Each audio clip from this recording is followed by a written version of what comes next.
Yacht sé Louise Benally when siado toche glínina chuide de einslót chapa bas sin las chi da se sédo se da se nalle ze jean de na shot saholi hade. I'm Louise Benally. I'm from Black Mesa, Big Mountain, Arizona. Well, I was invited here by the conference organizers, and I met them several years back. But prior to that, I have met some Dineh from up this way, from the Arctic village, and at the time they were talking about their way of life being disturbed by a development that was being proposed in their region, in their homelands, and they were opposed to that, and they were calling for support and networking. And I happened to have met Sarah James and then Faith Gimmel sometimes back in the 90s, and they shared the information about the importance of their way of life here, and how their food source was being impacted by the proposed oil drilling development that were proposed for the Arctic Wildlife Refuge area.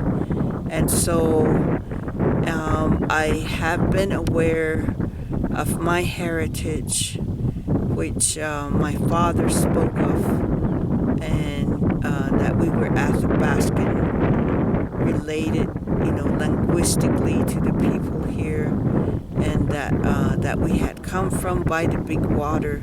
So in those days, my father told me, I asked him, I said, how did you cross the big rivers, the big waters, bodies of waters? And he said, in those times we traveled by rainbows to cross those.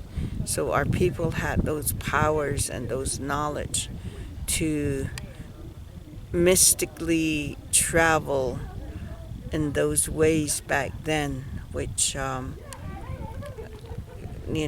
I don't think we do that these days. And these times when my people were resisting, when they started the uprising in Big Mountain, we had a lot of people come out from different places, other native people from other places. And in these times when we had big meetings, my elders spoke of the day when we would meet again with our northern relatives, meaning these Athabascans from up north. And it would be for a reason, and so this reason now is because of the climate issues, the changing in the environment.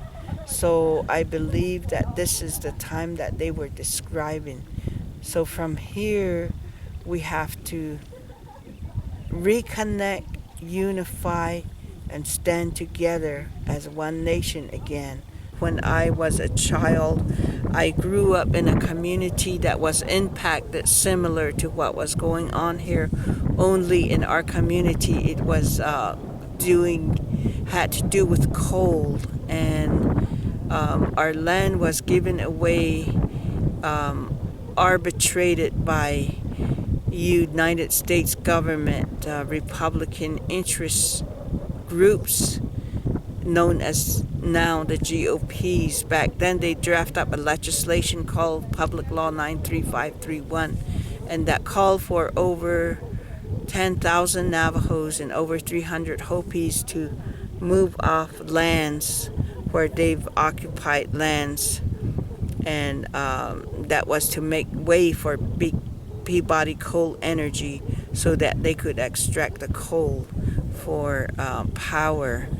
And so they did that since 1968. By 1974, they passed a legislation.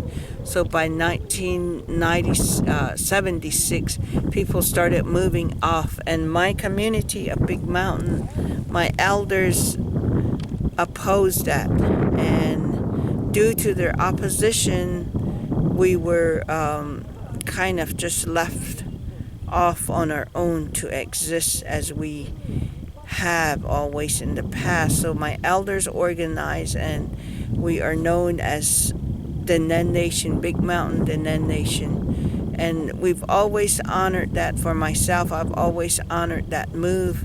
And so I didn't move off the land. And in 1996, there was another legislation that was put before us, which was to sign, our lands were signed to the Hopi tribe. I didn't sign that either. And that's because of what I was taught.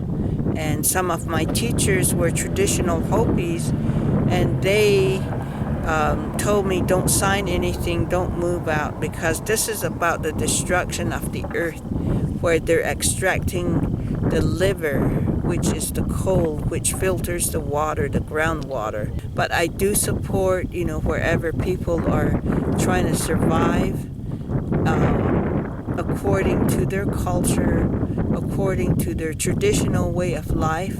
I support that, and that's what brought me here to the Arctic Yukon, Fort Yukon community for this summit.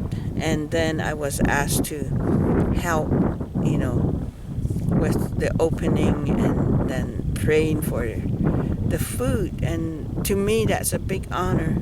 It means a lot to me.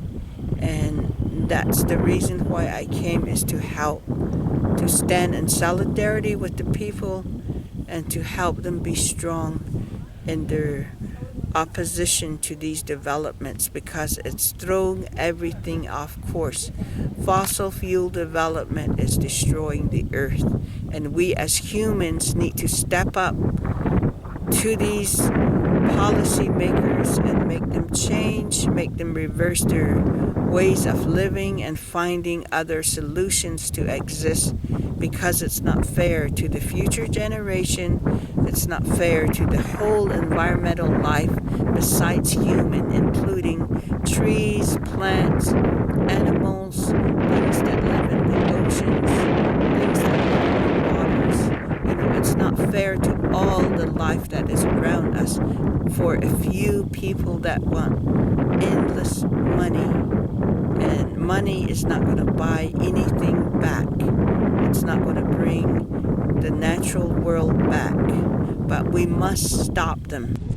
Well, we have no water, one thing. And only this year we've got rain and snow, more moisture. And so there's a lot of vegetation right now. But in the future, we don't know what's in the future. But what I know is that there is a lot of changes in the food. I grow food, and so I know about food.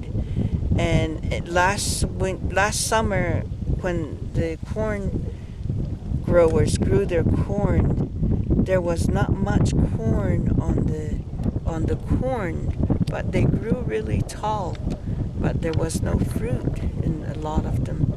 And then a lot of the seeds that we planted in the ground, they came out, but there's no fruits on them.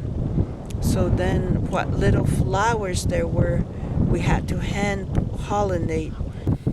Well, it just indicates there's less bees, there's less pollinators. That's the indicator for me, yes. And then the flowering is not only in May, which was natural in the past, but now it flowers also in September. So 2 times it flowers now.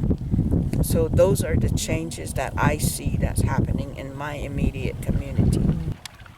Water is life, as I was taught. We're in our mothers when we're first conceived, and when there's men and women mate, and then they make a child. The child stays in the water for 9 months in the mother's womb, and then it comes out. So I was taught water is life, and water is our first food. So that's why we have to protect and defend what little water that we have left. And even looking here, they're telling us this is the lowest they've ever seen it, to where you can see the bottom of this river, the Yukon River. It was once the largest river in this region, but now you can see the bottom, And so that's an indicator of what's happening. And they're claiming there's a lot of lakes drying up and flying into this area. We've seen that from up above, that there are dry lake beds on the other side of these rivers. So down south where I'm from, the same thing. Our water table's dropping, our water levels are dropping. And so even though we had a lot of moisture, it doesn't satisfy, the level of where they should be naturally, the natural rivers. So water is becoming scarce, and that's part of the prophecy.